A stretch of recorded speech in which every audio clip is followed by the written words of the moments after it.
Mi tiam estis fascinita de la ideo lerni novajn lingvojn. La diversaj kulturoj kaj vivmanieroj, kiuj venas kun ĉiu lingvo, tiam vekis mian intereson.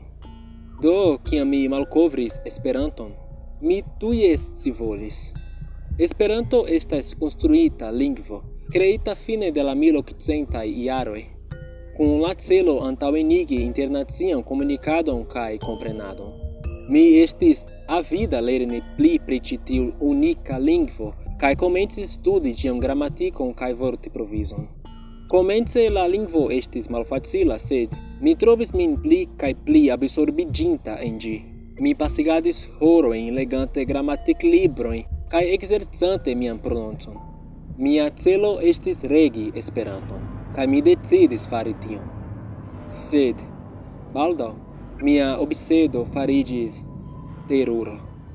Mi komencis sperti strangajn sonĝojn, kie mi estis ĉirkaŭita de torditaj estaĵoj, kiuj parolis nur en Esperanto. Ili flustris konfuzajn frazojn al mia orelo, tentante min kuniĝi kun ili en sia tordita mondo. La estaĵoj estis groteskaj kaj timigaj, kaj mi ne povis kompreni kion ili diras. Sed la sono de ilia voĉo malvarmigis mian sangon. Mi provis ignori tiujn koŝmarojn, sed ili daŭris. Ili fariĝis pli oftaj kaj viglaj, kaj mi ne povis kui la senton de timo kiu sekvadis min, eĉ kiam mi estis veka.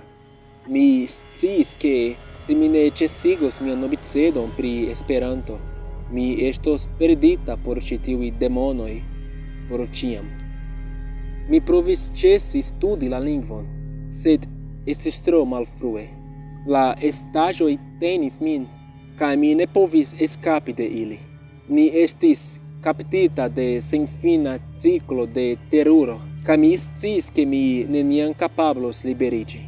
Mi konstatis tiam ke Esperanto ne estis la lingvo de unueco kaj komprenado, kiu devus esti. Ĝi estis malbeno. Kaptilo kiu kaptis min kaj trenis min en mondon de mallumo, kaj estis nenio por fari por forkuri de tio.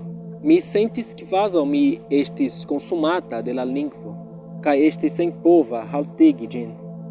Penante liberiĝi de la teno de Esperanto, mi provis forgesi ĉion kiu mi lernis pri la lingvo. Mi ĉesis studi kaj paroli ĝin, sed ne gravis kion mi faris. La koŝmaroj daŭris. Mi estis hantataj de la torditaj estaĵoj kaj la sono de ilia voĉo. Mi sentis kvazaŭ mi perdas mian menson. Mi sciis ke mi devas trovi manieron rompi la malbenon de Esperanto. Mi komencis esplori la lingvon kaj ĝian kreinton, Ludwig Leyse Zamenhof. Mi vidis ke Zamenhof kreis la lingvon por kunigi homoj kaj antaŭenigi komprenadon. Sed io misfunkciis, kaj la lingvo ekhavis propran vivon. Mi decidis rompi la malbenon, kaj post multaj semajnoj de serĉado kaj anim-serĉado, mi finfine trovis la respondon. Mi eksciis ke la ŝlosilo por rompi la malbenon estas uzi Esperanto por ĝia celo, nutri komprenadon kaj subteni mondan pacon. Mi komencis paroli la lingvon denove, sed ĉifoje kun nova celo. Mi ekuzis ĝin por konektiĝi kun homoj el la tuta mondo, por lerni pri ilia kulturo, por antaŭenigi komprenon kaj pacon. Kaj malrapide, sed certe, la koŝmaroj komencis forvelki. La torditaj estaĵoj ekmalaperis. Kaj mi estis finfine libera de la teno de Esperanto.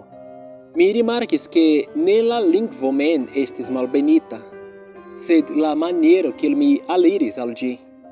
Kaj kun ĉi tiu ĵusa kompreno, mi finfine kapablis rompi la malbenon kaj repreni mian vivon. Esperanto iam estis fonto de teruro por mi, sed nun ĝi estas fonto de ĝojo kaj konektiĝo. Mi estas dankema pro mia aprezo por la potenco de la lingvo. Dum Esperanto estis iel malbeno por mi, ĝi instruis al mi la gravecon kompreni kaj komunikiĝi kun la aliaj. Mi ankoraŭ havas koŝmarojn pri la torditaj estaĵoj, sed mi lernis akcepti la timon kaj uzi ĝin kiel memorigilo pri la potenco kiu tiu lingvo havas. Mi daŭre esploras novajn lingvojn kaj kulturojn, ĉiam kun singarda respekto por ilia potenco kaj aprezo por ilia beleco. Mi estas dankema pro kio okazis al mi pro Esperanto, kaj pro la saĝo kiun tio alportis al mi. Mi estas pli bona homo pro tio, kaj mi daŭre diskonigos mian rakonton kaj amon por lingvoj kun aliaj, tiel longe kiel mi vivos.